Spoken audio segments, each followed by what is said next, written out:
Hi everyone, it's Steph from Stellium Astrology here. I've put my little boy into his crib for a little nap because he's just so tired, bless him. He crawled onto me, he was like, I need to sleep. I think now he kind of takes, so I think he woke up at like 6:30 this morning and I'm now recording this at 11 o'clock. So those are the kind of windows now that I'm working with. But yeah, anyway, so I'm Steph from Stellium Astrology. I'm the founder of this podcast and stelliumastrology.com. I used to write horoscopes for Elle magazine. I've also written for some other publications and I'm a published writer as well. And I am also a tutor at the London School of Astrology. Gosh, my brain. I am quite tired. I only got the opportunity to have a lay-in once. Or lay-in, people always correct me. I say people. I used to work with a few people and I always just say, I can't wait for a lay-in on the weekend. And they go, it's a lie-in. And I'd be like, lay-in, I'm going to be laying. So I'm just going to lay in. But yeah, when you say things that annoy you like that. I found out like the other day that my boyfriend hates it when people say ASAP. And I always say ASAP. He said, it's ASAP. And I'm like, look, I say ASAP. Now, I did have it all set up on my phone to look at, but actually I thought I would do this at my computer. Now, before we get started, if you're enjoying the podcast, please rate the podcast on Spotify. You can do it from the main page. There's 3 little dots, like a button thing that you can press, and that will give you the option to rate the podcast. And any other platform you're on, like Apple Podcasts, you can rate and review. I'd really appreciate it, and I'm really grateful to the people that have already taken the time to do it. I'm also super grateful for anybody that emails me and tells me that they're enjoying the podcast. And I'm even more grateful for people that sign up and become patrons of the podcast. I've just had a few more people sign up. So the Patreon page is going strong. And I am currently, producing content for all of the tiers. The cheapest tier, the lowest tier is £1 or $1. I believe it's just that cheap. Then you've got you've got the buds, my little buddies. That's the first tier, the lowest one, and then the medium tier is the BFFs, and then I've got my VIPs. So there's different levels, different benefits, and I might be reinventing the Patreon page. I haven't quite decided yet, but I'm thinking about ways in which to do what I do. What's the best way? What's the best approach?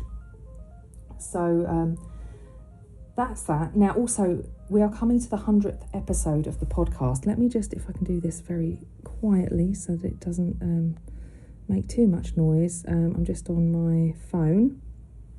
Now, I was just looking because I had some ideas for the 100th episode. Now I'm thinking I'm looking in the wrong place. So for the 100th episode, I've already set up a little Google form for this.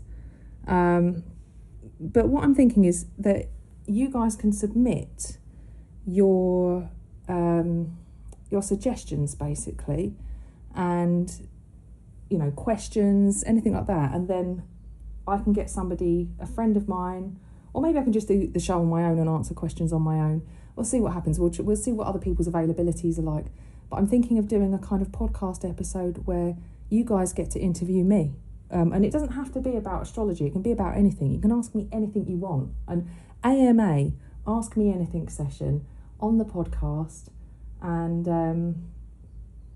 I think that would be lots of fun, and I'm wondering if I can rope somebody in to do that with me, to actually interview me, or whether or not I should just do it on my lonesome, or maybe I can get one of my patrons to interview me. I don't know, that might be fun to get somebody to take part on the show. So that was my thoughts on the 100th episode, and also potentially like a mini kind of special offer or prize draw type thing. But I'm still thinking about it. At the moment, I'm thinking that as a kind of celebration of the 100th episode, that I might create a new service, which is like going to be just tarot readings only, which involve no prior preparation. The 100th episode is only about 6 weeks away, I believe. I think we're on this is episode 90, is it 93? I can actually check. Gosh, I'm so bad at keeping track of all this. It's really hard. I used to be so organised with it, but now I've got the baby, I just do what I can when I can. So this is episode 93 that's coming out.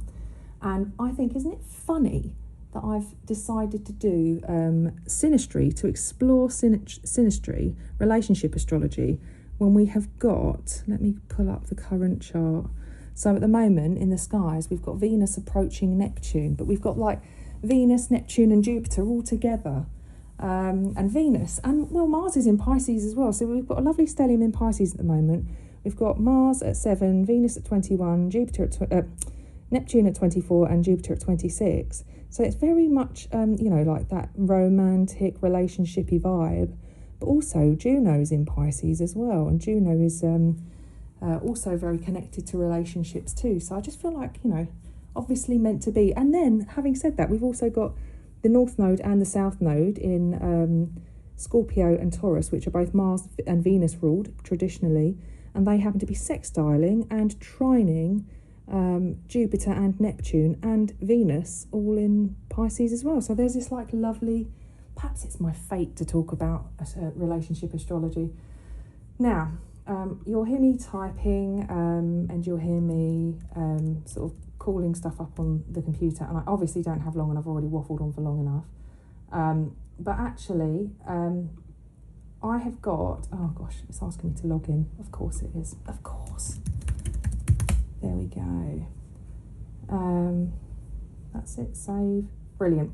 Okay, so I'm logged in to astro.com and I'm going to be looking at today. So one of my favourite films of all time, before I got into like Bridget Jones and stuff, because I do love Bridget Jones, and I know my best friend hates it. She's like, oh, her English accent is rubbish, but I don't care. I love it. I love that film. It's massive, like, well, me, my sister and my mum, we all love it. We just, it's like my go-to film when I'm feeling crappy. That and Forrest Gump. But anyway, so before Bridget Jones became one of my favourite films, one of my favourite films to watch was Goodfellas. Now, you guys know I love gangster films, right? So I love Goodfellas and I love The Sopranos and stuff like that. Last night, my boyfriend said to me, what are we going to watch? And I was like, I don't know, we've been talking about watching Goodfellas again for ages, because he also loves all the gangster films. It's one of the things that we kind of bonded over. And he's also of Italian descent, so he likes to like fully embrace like the, that mafia. He's not really in the mafia at all, no way. He's just not that kind of person. He works in the charity sector. He's too caring, too empathic. But yeah, he is. He loves watching things like Goodfellas and The Sopranos, and like he likes to have like an Italian. I don't know what the word is when you've got like all your different like cheeses and your meats and stuff, and like having your. I can't remember what it's called now. It's so annoying. But anyway, yeah, he likes to fully like break out the Italian side of himself when he watches those things. But I am a big fan, not just of that, but also of like directors and stuff. And so for me, it's Goodfellas. It isn't just great because of it's a great film. It's great because it's a Martin Scorsese film. And Martin Scorsese, fortunately, is on astro.com. And I'm looking out right now. I did this all on my phone and I was like fully prepared to be doing this in my car. But actually, I can do this while we are here. Now, I'm going to start off just talking about one relationship with Martin Scorsese. And I don't know about you guys, but there's two people that spring to my mind when I think about Martin Scorsese films. And one of those people is Robert De Niro. Now, I don't know if anybody cares about Martin Scorsese films particularly. I'm just going to call it up, birth chart. The great thing is about both Martin Scorsese and Robert De Niro is we have their birth data and it's reliable. So we've got an A rating for Martin Scorsese and we also have an A rating for Robert De Niro.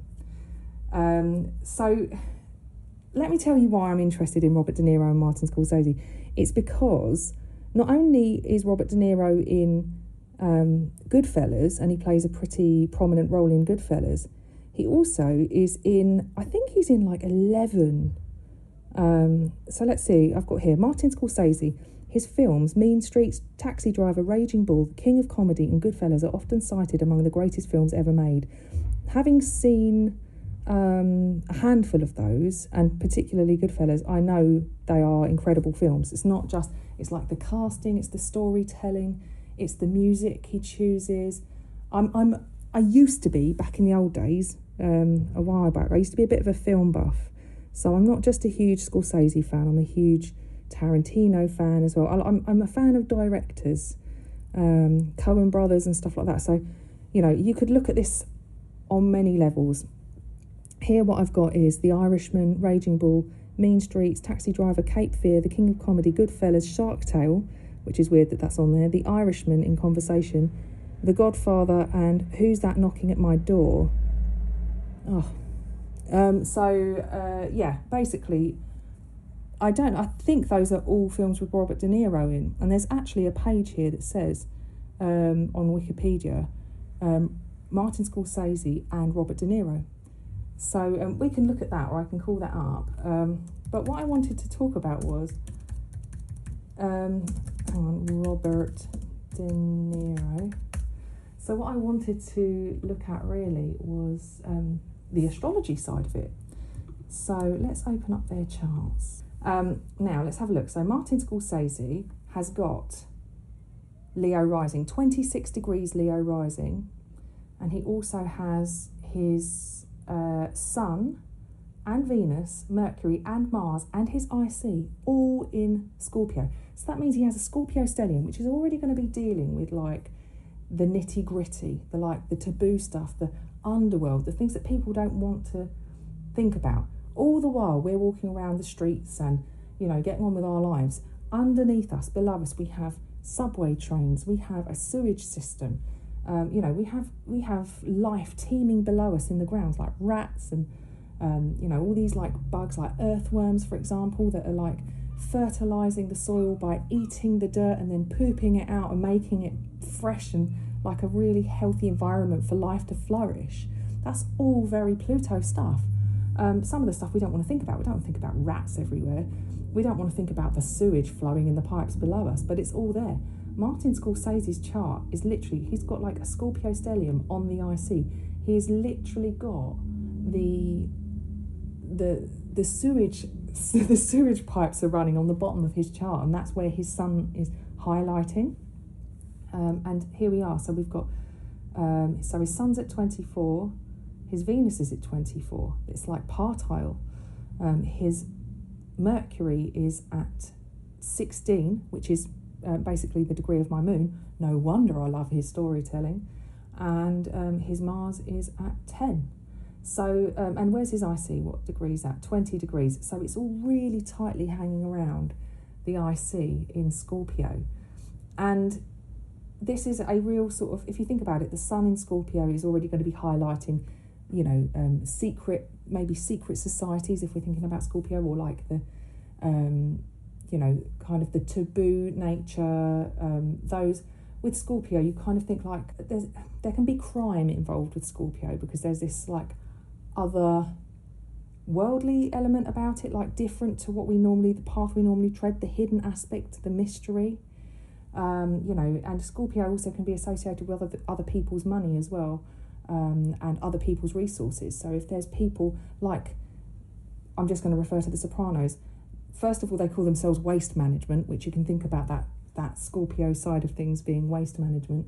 But also, you know, they come in, they spot an opportunity.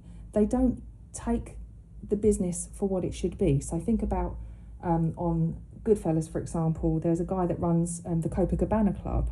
I think it's the Copacabana, or it might be it's a different club. But they all go there and they eat and they run up massive tabs. And he ends up going to the guy that runs the New York Mafia and says, I really want to go into business, because at least then I get my money back, because you guys are gonna, I won't be owing, you won't owe me money because I'll be working with you. But what he doesn't realise is that they come in, they use it for money laundering, they use it for, you know, shifting stolen goods.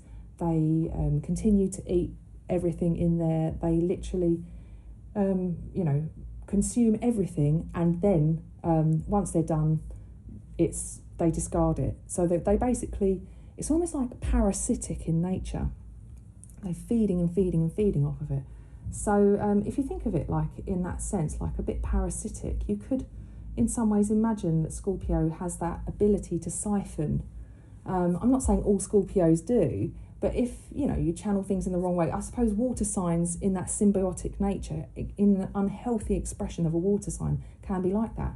Now, the other thing with Martin Scorsese is people have said he really glamorises that that kind of gangster lifestyle. Having a Sun Venus in Scorpio can be definitely more glamorous, can't it?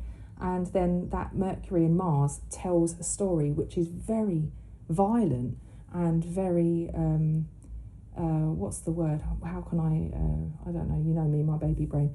But it's like it's dangerous and it's risky. There's a bit when Ray Liotta's character Henry hands a gun to his girlfriend. Can't remember her name in the film. She's Dr. Melfi in The Sopranos, and as he hands her a gun covered in blood, he's just beaten up this guy for hitting on her.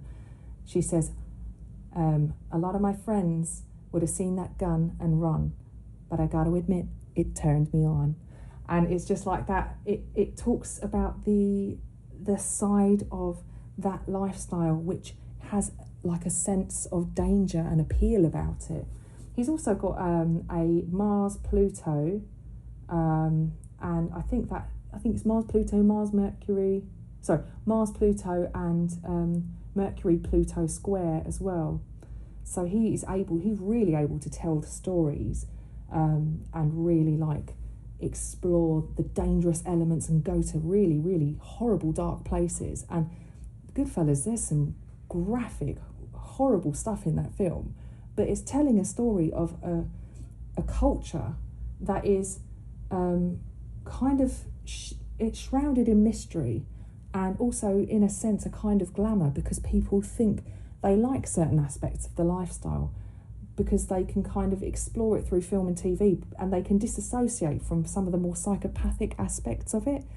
And I don't want to be going around calling, people that are in that kind of lifestyle all psychopaths, because, I don't want to, go there. But there has to be a lack of empathy for other people outside of the family in order to be able to do what they do. It's an interesting, if you watch The Sopranos, actually, that's an interesting thing throughout the whole thing, is like, does he have empathy or is he a psychopath type thing? Now, what else is interesting is that Martin Scorsese has got Jupiter in Cancer. So he's got Jupiter in the later degrees of Cancer, 25, so that's trine his Sun Venus. And it's also trine his Mercury as well, so that's nice, isn't it? And he also has Moon in Pisces, so his Moon is at 1752 Pisces, so nearly 18.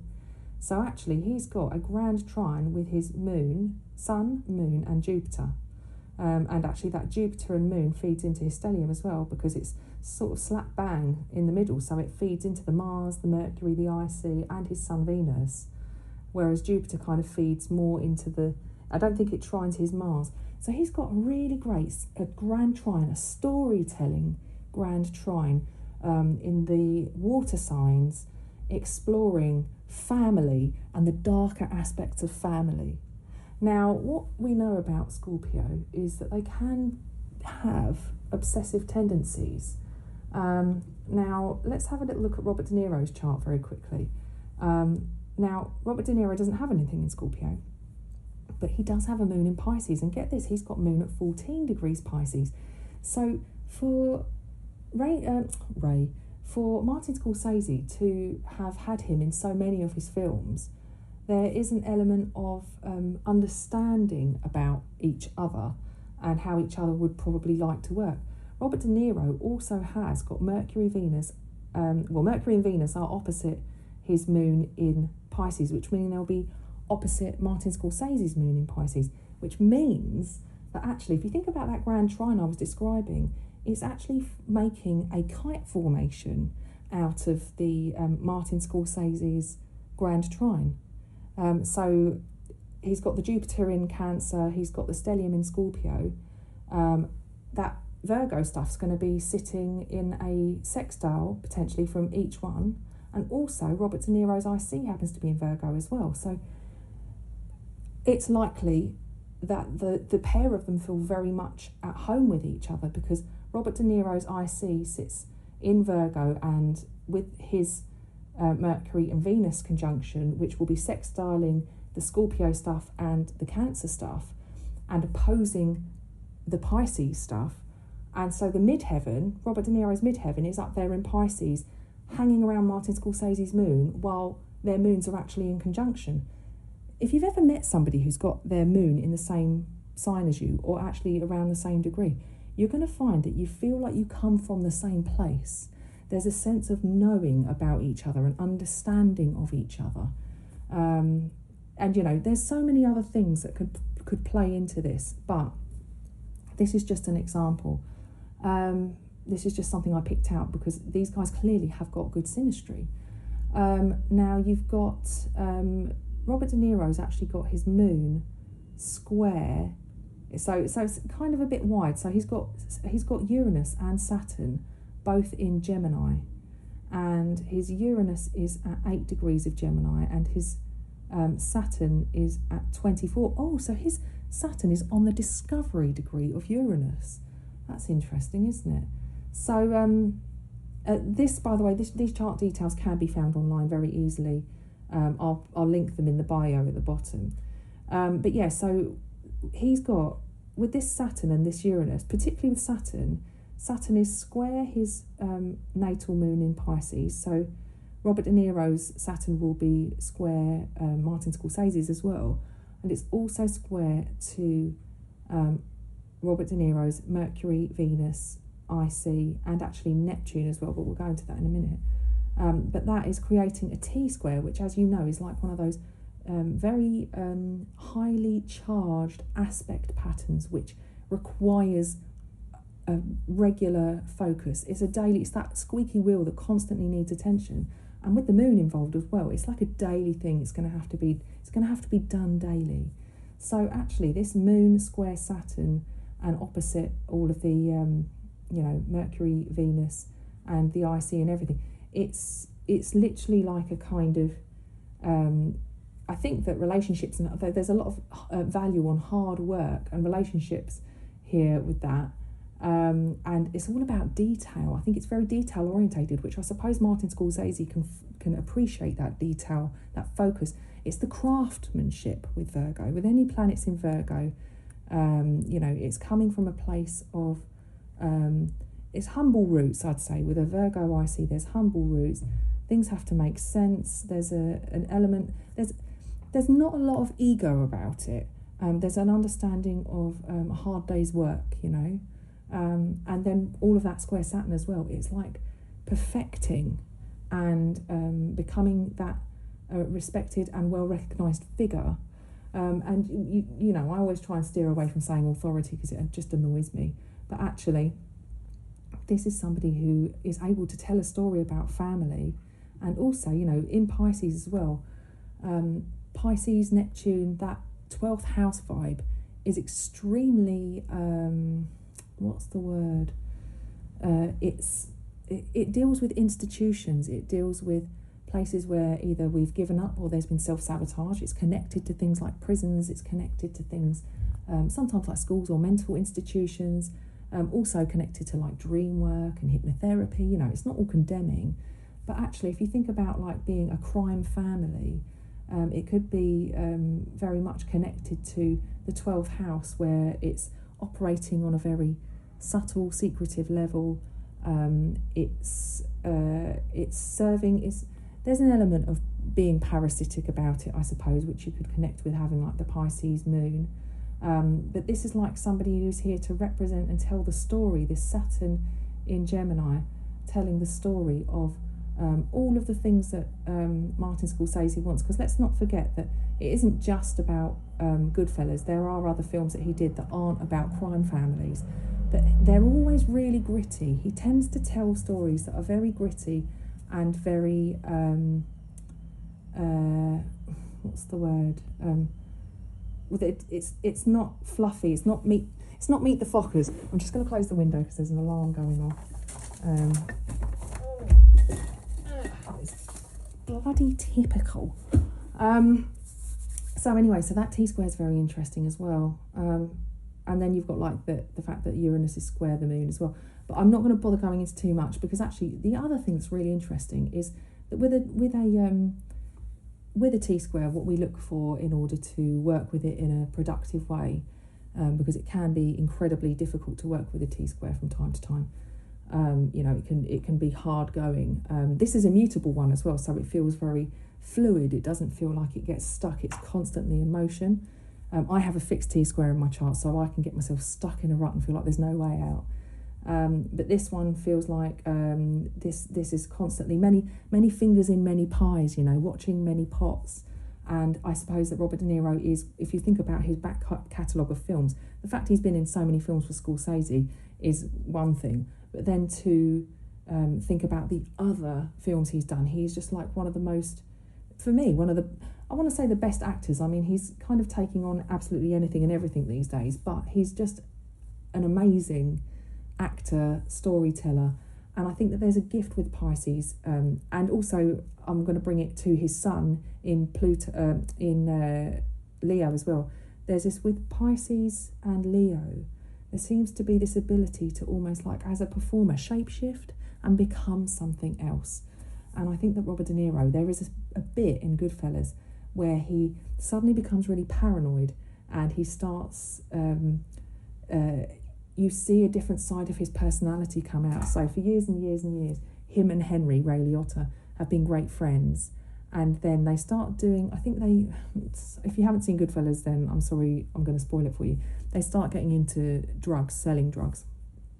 And suddenly, because they know that they're doing that as a sideline, it's a big earner, but it's really frowned upon by the family.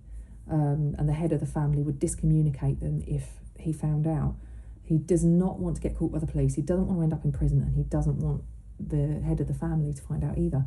And you see Robert De Niro's whole demeanour shift from being this really loving guy to just being a ruthless murderer who will do absolutely anything to survive. He will stab anybody in the back to survive. And it's the shift it's that ability to suddenly become something else, and it's quite eerie watching. It's quite amazing. I'm kind of inspired to talk about somebody else who has this other ability, which can be so cold and frightening to see them suddenly change. It's unsettling. It's quite scary. I'm sure I'll do it in a future episode, because I'm probably going to talk about another director of a film and an actor at some point. But I just wanted to do this because this isn't a romantic relationship, but I want you to think of a working relationship. Because actually, you know what, if you want to work well with somebody, there are things that you're going to find that work well together. So the other thing is that the Saturn in the apex of his T-square, which is in the 12th house of self-undoing, of distortion, and it's in Gemini, so it's like telling this story, it's telling tough stories, it's becoming, respected. It's taking on that role, that Saturnian role for the collective, basically, as well. The 12th house planets you have tend to be the planets where we embody that on behalf of the collective in some way. So he's doing a good job of that. And actually, it sextiles his sun in Leo. So he's got sun in Leo at 23 degrees there. And he also has Pluto and Jupiter and his north node in Leo as well. So he's got 3 planets there. So a stellium in Leo, and but his sun is actually sextile Saturn, so this is his release aspect. So for him, actually channeling that T-square into doing film, into becoming that star in the spotlight, somebody who's able to entertain others with this story, to use his creativity to express that T-square, which otherwise could be quite challenging. The moon opposite Venus and Mercury isn't so tough, I would say. It's actually quite a nice opposition to have in the chart, though moon in Pisces, like I said, can lend to being a little bit symbiotic and a little bit absorbent of other people's energies, and could potentially be absorbent of other things as well. Can sometimes be, I'm sorry not to be calling Pisceans parasites, but there is this kind of ability to absorb and to take from others, though there are plenty of lovely giving Pisces that I know, so trust me, I'm not trying to hate on Pisceans right now, but there's this balance that has to be struck between that Pisces and Virgo service and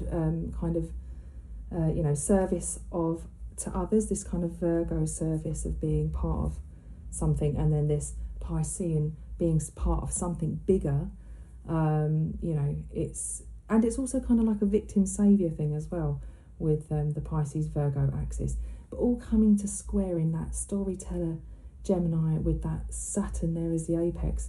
Could be quite a heavy going thing.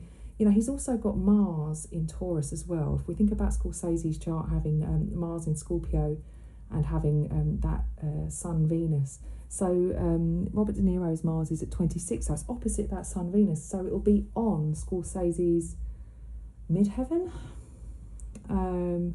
Thereabouts. So Scorsese's got his midheaven at about 20.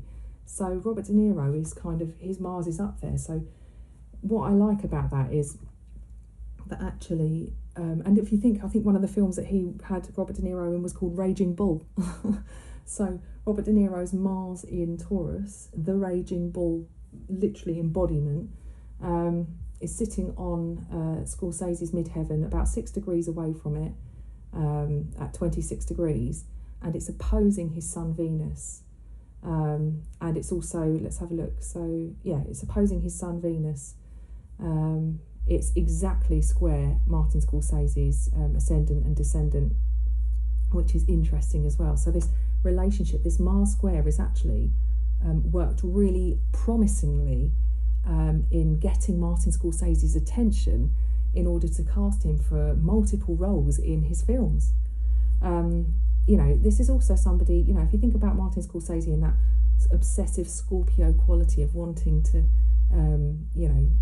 explore maybe a variety of subjects with one particular method and perfect that method, or explore a variety of different films with one person playing that role multiple times, then actually it's really interesting to see that Robert De Niro's Mars sits up there around the midheaven, which means he is the man for the job. Literally, he is the man for the job. And his Sun, Robert De Niro's Sun, and his Pluto and his Jupiter and his North Node are all sitting around Martin Scorsese's ascendant. And what degree is his Sun, by the way? Come on, Stephanie.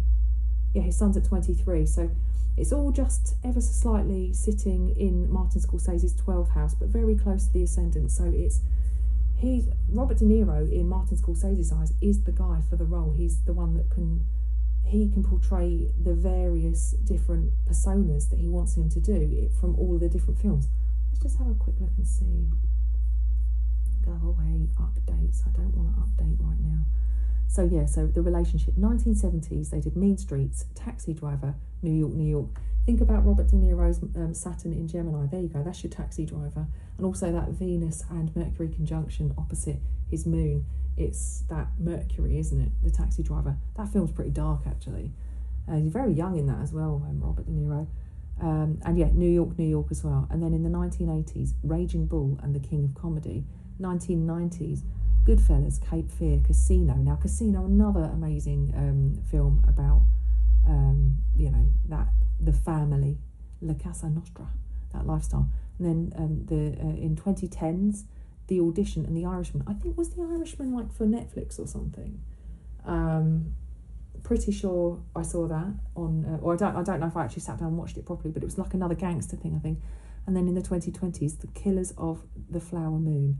And then there's Other here. So if I click on Other, it says here, De Niro and Scorsese both lend their voices as supporting characters in the animated film 2004 Shark Tale. So there you go. Oh, and it says here, De Niro voices Don Lino, a shark, and leader of the Italian-style mob, and Scorsese voices Sykes, a pufferfish and loan shark who once worked with Don Lino. It's so funny, actually, so that De Niro would be the Italian-style mob guy, and actually Scorsese happens to be the loan shark. If we think of like the fact that he's got the Scorpio stellium, and the fact that De Niro is actually the leader of the mob. He's got that Leo ascendant with Pluto and Leo and Jupiter as well. That total leadership stellium going on there. And then Scorsese's got that other people's money loan shark stellium. So I mean, I haven't put the two charts together on top of each other, but I will do that so that you guys can have a look, and I'll see if I can highlight it and make it look pretty so that you guys can just see it for yourselves. I don't know where I'll put it. I don't know if it can if it will show up on the actual blog page, or if I can have a link to it perhaps. But yeah, I just thought that would be really interesting. I'm not even going into deep synastry here. I'm just looking at a few pointers. You know, Robert De Niro's Stellium in Leo on Martin Scorsese's ascendant. Robert De Niro's Mars on Martin Scorsese's midheaven, squaring his ascendant descendant practically to the exact. They've both got a moon conjunction in Pisces, which again is like, you know, the family. And, you know, it's not necessarily, I mean, you can associate Pisces, the sign of Pisces, with crime, or at least bending the rules with that mutability. You know, it's kind of, Neptune is not really interested in Saturnian ways. And, but then you can say that the Saturn, De Niro's Saturn in the 12th house, there are rules, but these are different type of rules. And that also lends to his Moon square Uranus. There's a sense of the family, the outsiders, the people who don't do rules of society, and telling that story too.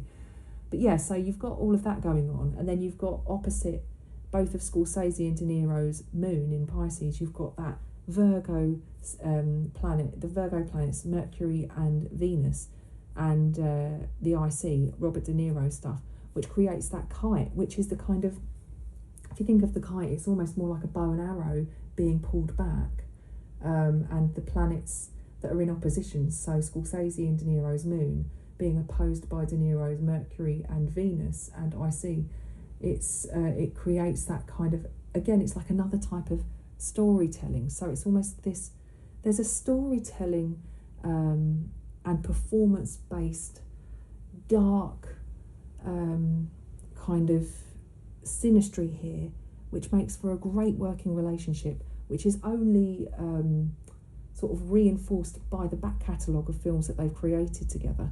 I can't talk about their friendship because I don't know what they're like as friends, but I can't imagine if they didn't like each other, they wouldn't have worked. I don't think Scorsese would have had De Niro do as many films as he did. So that's interesting enough. And yeah, I don't know if I've skipped anything here. I'll probably listen back and go, I should have said this, I should have said that. But yeah, so Robert De Niro's planets make really good use of Martin Scorsese's Grand Trine. It's like it almost is like they were kind of born to work together. There's a kind of born to do it. And there's other aspects in Martin Scorsese's chart that's really interesting as well, but you know, I'm not going to go into every single detail because it's just too much. And I did want to talk about another working relationship with Martin Scorsese, but perhaps I'll do that for next week's episode, just because it's another way to look at synastry. But anyway, yeah, if you want to, I hope you found it interesting. I will put links and everything in the bio below, the description. Don't forget to rate the podcast. And, you know, I am still accepting people submitting their chart for when I come to doing future episodes. It's just that during this synastry one, it's a bit difficult to talk about other people's relationships without having known them or, you know, really being able to have a conversation about it. But I do plan to get back to listener charts as well at some point. So yeah, if you want to submit your chart, I've made it a bit easier by putting a link below. I've changed everything now so that you can just go straight below. And yeah, if you want to suggest anything for the 100th episode, just, you know, click on the link that says ask a question or make a suggestion, and definitely submit something for me so that I can start building up some interview questions for the 100th episode, which I cannot believe is happening. I can't believe I'm reaching the 100th episode of this podcast. It's like a dream. It's like a dream has come true for me that I've actually got a podcast that hasn't literally been out. The only episode I missed was when I had COVID. That's just crazy, isn't it? So, thank you everybody for tuning in today. I don't know if you're a big fan of Scorsese films. I am a huge fan of Scorsese films, not just his films, but also his documentaries. He did a great Bob Dylan documentary. I just want to encourage you, if you like a particular director or if you like a particular film, why not look at people that have been cast in the film and look at their synastry? It's a great way to understand how they work together in a professional capacity. So yeah, I think next week I'll explore the other relationship with Martin Scorsese, if you guys aren't too bored of hearing about it. I've just got so many different ideas that I think that you're going to really enjoy it, and hopefully it will make for some really interesting shows for learning how to look at the charts together. There's so much you can do with relationships. In fact, it's probably, I didn't realise it quite so much, but it's one of my more favourite areas of astrology, just because there's just so much scope and you learn so much about yourself through other people as well. So thanks guys for tuning in, and I will speak to you next week. Take care. Bye now.